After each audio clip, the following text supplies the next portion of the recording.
दुर्गा सप्तशती सातवां अध्याय चंड और मुंड का वध। हिंदी में। मैं मातंगी देवी का ध्यान करता हूँ।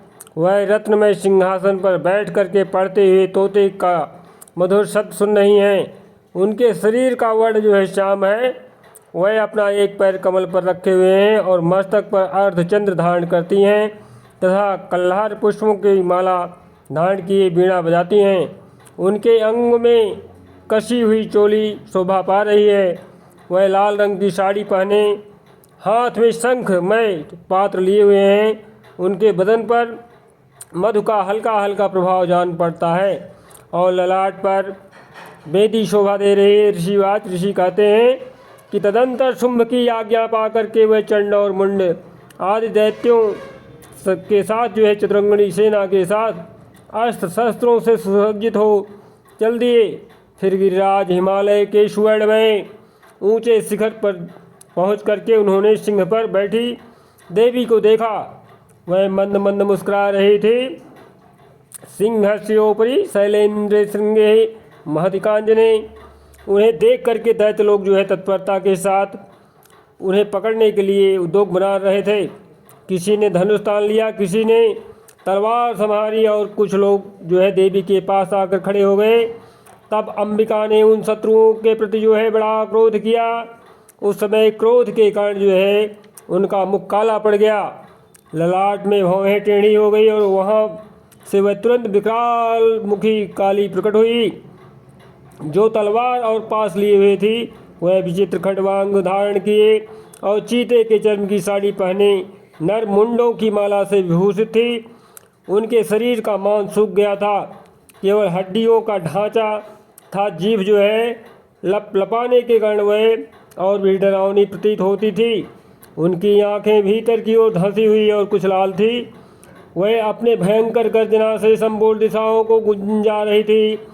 बड़े बड़े दैत्यों का वध करती हुई माता कालिका देवी बड़े वेग से दैत्यों की उस महान सेना पर टूट पड़ी और उन सबको जो है भक्षण करने लगी। जय माता।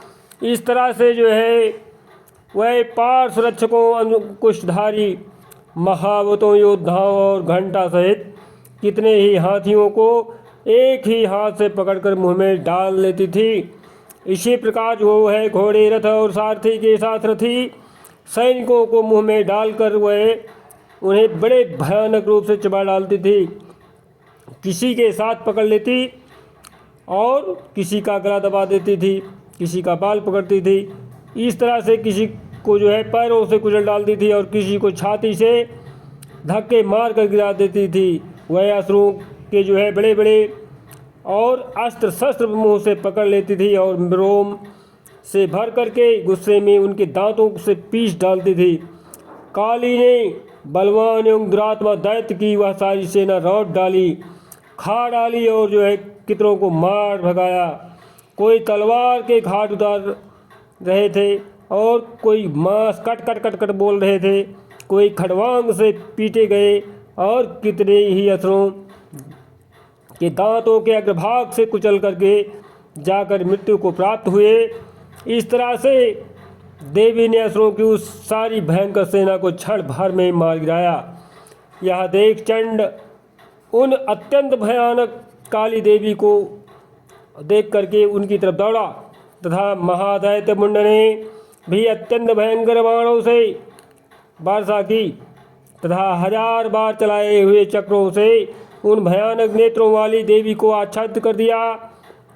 वह अनेक चक्रों के साथ देवी के मुख में समाते हुए ऐसे जान पड़ रहे थे कि मानो सूर्य के बहुतेरे बादल जो है मंडल में मंडरा रहे हैं और मंडलों में बादल के उदर में प्रवेश कर रहे हैं।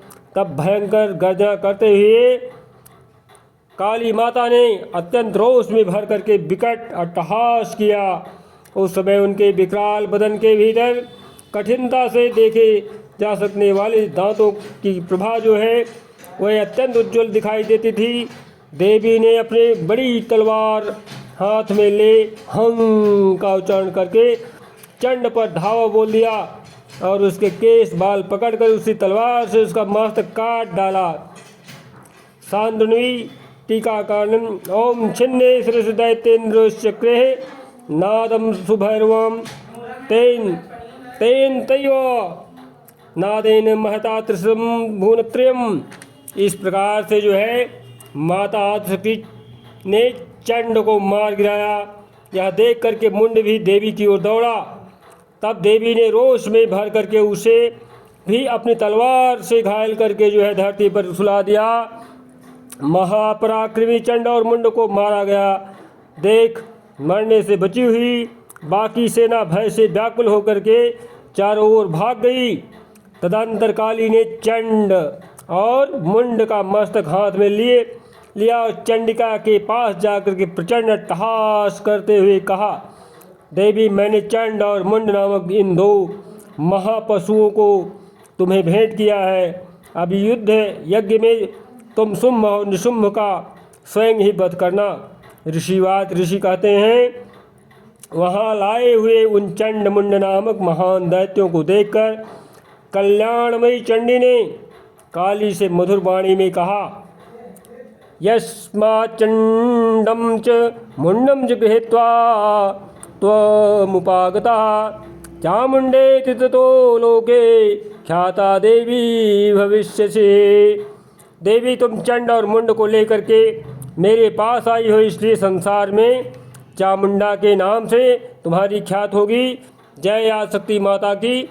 इस तरह से जो है 7वां अध्याय पूरा हुआ। जय माता।